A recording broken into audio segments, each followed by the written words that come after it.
السلام علیکم ورحمۃ اللہ وبرکاتہ. نحمده ونصلي على رسوله الكريم اما بعد فاعوذ باللہ من الشیطان الرجیم. بسم اللہ الرحمن الرحیم. رب اشرح لي صدری ويسر لي امری واحلل عقدۃ من لسانی یفقهوا قولی. آج سے ہم رمضان المبارک کی آمد پر پروگراموں کا ایک سلسلہ شروع کر رہے ہیں کہ ہم رمضان کیسے گزاریں.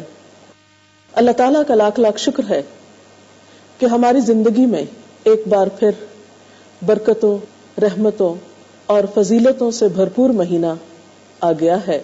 اس پر ہم اللہ تعالیٰ کا جتنا بھی شکر ادا کریں کم ہے. ہماری دعا ہے کہ ہم اس میں ایسے کام کر سکیں کہ جس سے واقعی ہم اس مہینے سے بھرپور فائدہ اٹھا سکیں. کسی بھی چیز سے انسان بھرپور فائدہ اسی وقت اٹھا سکتا ہے جب انسان اس کی حقیقت کو سمجھتا ہو اور یہ جانتا ہو کہ فائدہ کیسے اٹھایا جائے، کون سے ایسے کام کیے جائیں جو ہمارے لیے مفید ہوں.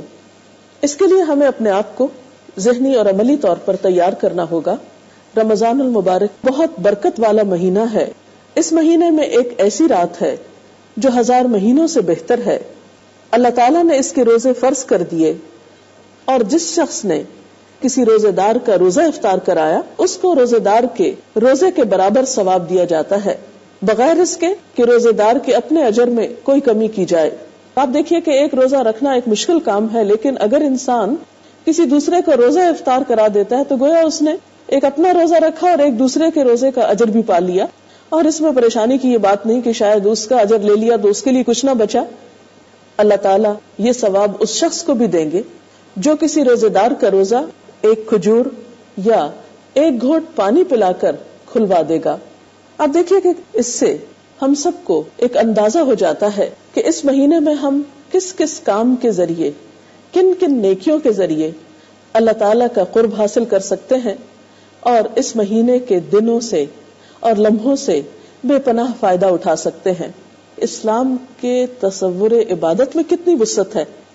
اس میں صرف حقوق اللہ نہیں ہیں، حقوق العباد بھی ہیں.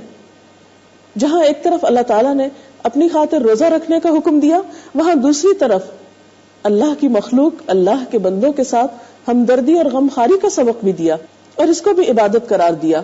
عام مشاہدے کی بات ہے کہ اس مہینے میں عام دنوں کی نسبت انسان زیادہ کھاتا پیتا ہے، زیادہ بہترین نعمتوں سے فائدہ اٹھاتا ہے.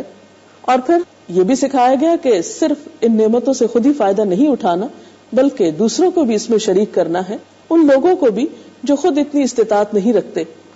یہ دنیا کا معاملہ نہیں ہے تو اللہ کے خزانوں کا معاملہ ہے جس میں سب کو دے کر بھی کچھ کمی نہیں آتی. تو بہرحال اس شخص کے اجر میں تو کمی نہیں ہوگی جس کا روزہ کھلوایا جائے گا، لیکن روزہ کھلوانے والے کے لیے بے پناہ اجر و ثواب ہے. افطاری کے نام سے یہ خیال ضرور آتا ہے کہ شاید اس سے مراد صرف دعوت افطاری ہے یا افطار پارٹی ہے، اور عموماً ایسی چیزیں ایک عام انسان کے لیے پریشانی کا سبب بھی بنتی ہیں. تو اس پہ پریشانی کی ضرورت نہیں ہے. اگر کوئی شخص کسی روزے دار کو ایک کھجور کھلا کر، یا اگر یہ بھی میسر نہیں تو صرف پانی کا ایک گھونٹ اگر کوئی دوسرے کو پلا دیتا ہے تو اس پر بھی اس کو اجر و ثواب ہے.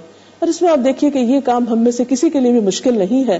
مثلاً اگر آپ اپنی افطاری کر رہے ہیں تو اس میں ایک گھونٹ اگر آپ کو پینا نصیب ہو رہا ہے تو ایک کسی کو پلا کر آپ بے پناہ اجر پا سکتے ہیں. مثلاً آپ دیکھیے کہ اگر آپ کے پاس 2 کھجوریں ہیں تو ایک آپ خود کھا کر ایک دوسرے کو کھلا کر اتنا اجر پا سکتے ہیں. اور اگر مثلاً ایک کھجور ہے تو اس میں سے بھی آدھی کر کے اپنے ساتھ دوسرے کو شریک کر سکتے ہیں. اور اگر کچھ بھی نہیں تو پانی تو انشاءاللہ میسر ہوگا ہی، اس کے ذریعے آپ یہ اجر و ثواب کما سکتے ہیں. یعنی اس سے پتہ یہ چلتا ہے کہ اسلام میں اجر و ثواب کا جو دائرہ ہے وہ بہت وسیع ہے اور اس میں ایک بہت وسعت پائی جاتی ہے اور بہت سے مواقع ہیں. صرف توجہ کی بات ہے، نیت کی بات ہے، ارادے کی بات ہے، شوق کی بات ہے کہ کون اس راستے میں کس طرح بڑھتا ہے. تو بہرحال اس سے ہمیں کئی ایک کام کرنے کے پتہ چلتے ہیں اور کچھ چیزوں سے بچنے کی طرف بھی توجہ دلائی گئی. لیکن حقیقت یہ ہے کہ یہ سارا مہینہ اجر و ثواب کے اعتبار سے اتنا بہترین ہے. اسی طرح ہم دیکھتے ہیں کہ ایک اور حدیث میں بھی آپ صلی اللہ علیہ وسلم نے فرمایا کہ جب ماہ رمضان کی اول رات ہوتی ہے تو بڑے بڑے سرکش جن اور شیاطین قید کر دیے جاتے ہیں، دوزخ کے دروازے بند ہو جاتے ہیں، پھر ان میں سے کوئی دروازہ نہیں کھلتا